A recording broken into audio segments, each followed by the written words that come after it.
Bonjour tout le monde, aujourd'hui vidéo tuto pour créer une machine virtuelle sur VirtualBox. Pour commencer, vous aurez besoin de VirtualBox et d'une image ISO. Pour télécharger VirtualBox, vous allez sur le site VirtualBox et vous cliquez ici. Pour l'image ISO, pour l'exemple, je vais prendre Kali Linux. Donc vous pouvez soit prendre une machine virtuelle directement créée, soit moi, pour vous montrer un autre tuto dans une autre vidéo, je vais prendre une clé live. Donc une image ISO qui permet de faire une clé bootable, vous verrez dans une prochaine vidéo. Donc moi j'ai déjà téléchargé, je vais lancer l'installateur. Voilà, vous pouvez choisir ce que vous installez.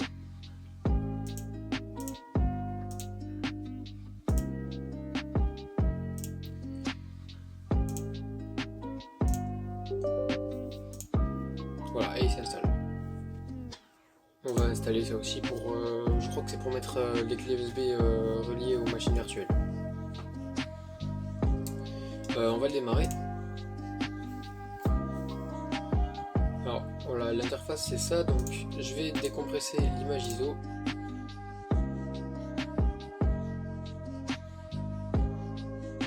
Alors, on va faire ajouter, non, pas du tout, nouvelle. Je vais prendre Kali Linux. Voilà, donc ça met, ça remplit automatiquement. Je vais pas la mettre ici. Autre.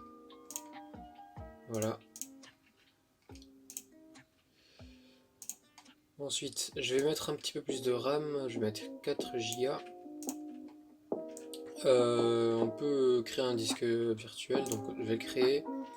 Vous laissez les premiers. Taille, là vous faites ce que vous voulez, vous lisez à quoi ça correspond et vous faites ce que vous voulez. Je vais mettre 20 Go.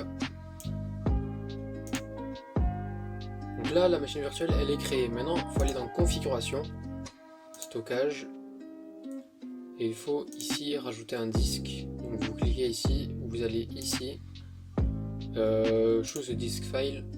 Donc moi il est sur le bureau, voilà. Là on voit que l'image ISO est sélectionnée. On appuie sur OK et on fait démarrer. Ok, alors maintenant je vais faire Start Installer parce que c'est une clé live, donc on a tous les lives ici, mais moi je vais l'installer parce que c'est le tuto.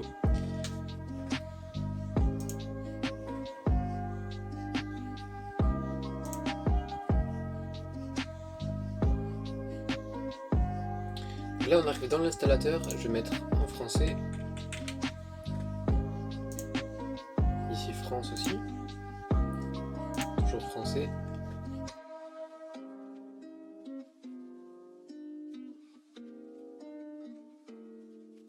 Voilà, donc ici on peut choisir le nom de la machine virtuelle, je vais laisser Kali.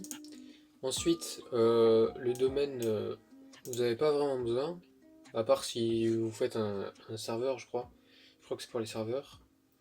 Je suis pas sûr, mais de toute façon, si vous voulez vraiment savoir, vous pouvez chercher. Alors, le nom d'utilisateur, je vais mettre root, si je peux. Normalement, ça devrait passer. Voilà, là, pareil. Voilà, donc là, ça dit que c'est réservé pour le système.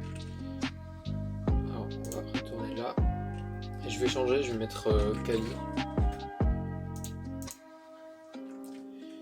Là, pareil. Mot de passe, vous mettez ce que vous voulez. Moi, je vais mettre Kali aussi. Voilà, ça va.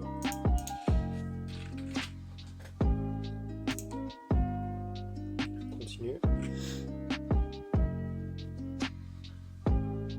Là, vous pouvez faire ce que vous voulez. Je vais faire assister. Donc ça, c'est bien le disque virtuel. Je vais marquer VBox Hard Disk. Donc VirtualBox disque dur. On fait suivant. Tout dans une seule partition. Ça, c'est pour les serveurs et ça, c'est comme vous voulez. Ça aussi, si vous voulez savoir, vous pouvez chercher. Moi, je vais faire tout dans une seule partition. On fait terminer. Voilà, continuer. Là, faut-il appliquer le changement sur les disques? On va mettre oui. Et là, le système s'installe. Ok, donc l'installation est terminée. Maintenant, on nous demande si on veut un miroir. Donc, faut-il utiliser un miroir sur les os? Vous faites comme vous voulez. Moi, je vais laisser comme ça. Non.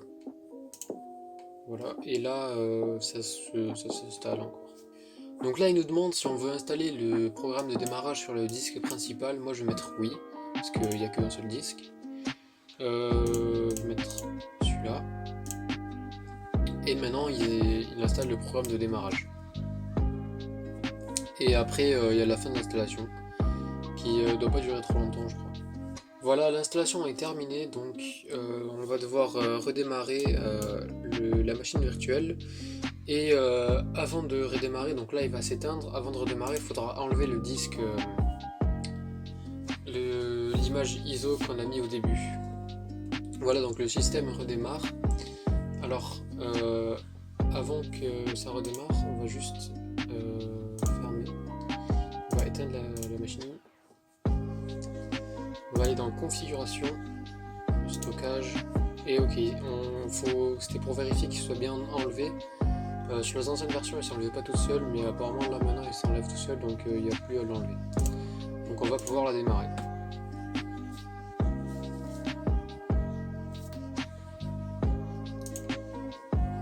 Voilà, le premier.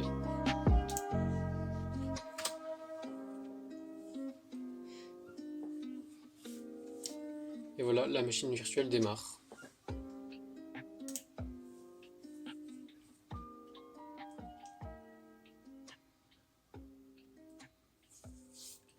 Voilà, donc là c'était Kali et le mot de passe c'était pareil. On se connecte. Et la machine virtuelle est bien lancée. Donc si par exemple j'ouvre un terminal, voilà, terminal est lancé, je peux faire un ls, ça marche. Voilà, donc la machine virtuelle est créée. Donc elle fonctionne parfaitement. Aussi, si vous voulez, donc là on voit qu'elle n'est pas en plein écran, on va dans ici, ajouter la fenêtre, non, pas du tout, c'est pas ça. Voilà, bah aussi. C'était taille de l'écran automatique, je crois que c'est. Et il faut l'activer. Et normalement, s'il n'est pas activé, vous allez, je sais plus, je crois que c'est ça. Vous cliquez dessus, vous faites l'installation et ça devrait marcher. Voilà, donc c'est la fin de la vidéo. J'espère que ça vous a plu. Si vous avez des questions, venez dans le Discord en description, je vous répondrai. Et si vous avez des reproches à faire sur des erreurs que j'ai faites ou quoi, dites-le en commentaire, je vous répondrai aussi.